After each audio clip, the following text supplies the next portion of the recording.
Good morning. This is Rich Nelson with Allendale with a special update for today's supply-demand report.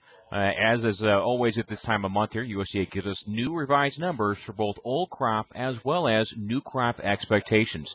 Now, actually, the story for corn is very, very simple. They actually made no changes at all to their old crop balance sheet here. Still leaves stocks at a relatively kind of tight 1.146 billion bushels. The trade had expected an increase due to some concerns about exports here. As far as new crop, now normally USDA does not make any changes to acreage or yield on this specific report, and actually they carry that through the same here. So no changes for new crop production estimates here.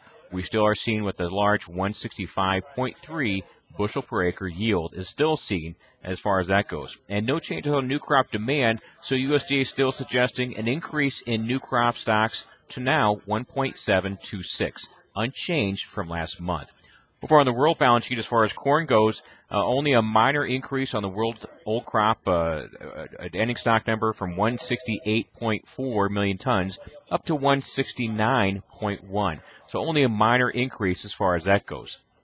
And as far as new crop ending stocks for the world side of things here, stocks increasing a minor almost 1 million ton. That's really not due to any major changes for any specific country. Over on soybeans, we did see a change there here. Only thing to point out as far as old crop numbers, they did see a 5 million bushel increase for domestic crush. Certainly no argument with that, and that helped lower the old crop soybean stocks from 130 million bushels down to 125. Really, as a whole, not a big change. It was a big surprise.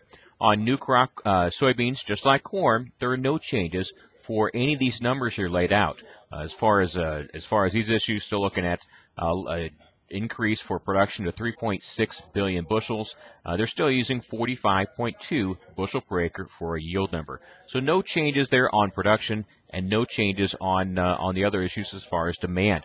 That did see the new crop ending stock number did see a small decline from 330 million bushels to 325. That was only because of the change in old crop ending stocks, which are considered beginning stocks for new.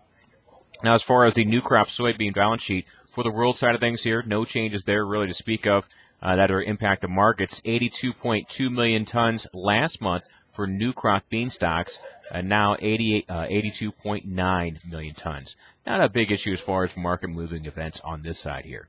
Now, really the only thing to speak out as far as grains today on this report is wheat.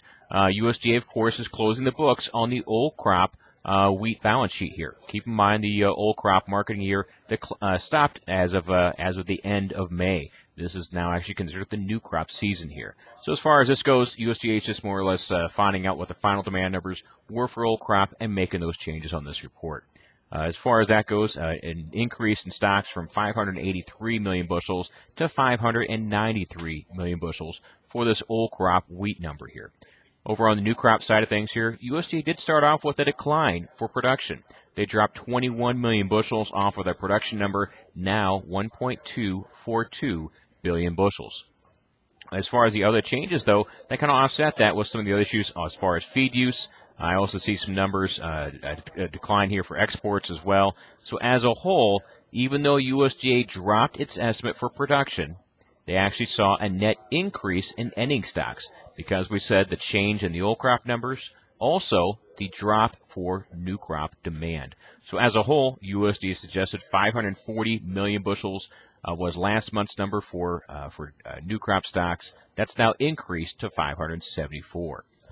Over on the wheat side of things, for the world side of the balance sheet here, really not a major change there either. USDA, as far as world numbers, went from 187.4 million tons last month to now 188.6.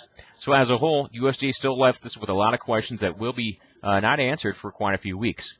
For the next major reports from USDA, look towards the end of the month numbers. That's when we get revised acreage. Also, we'll get the quarterly grain stocks number there as well.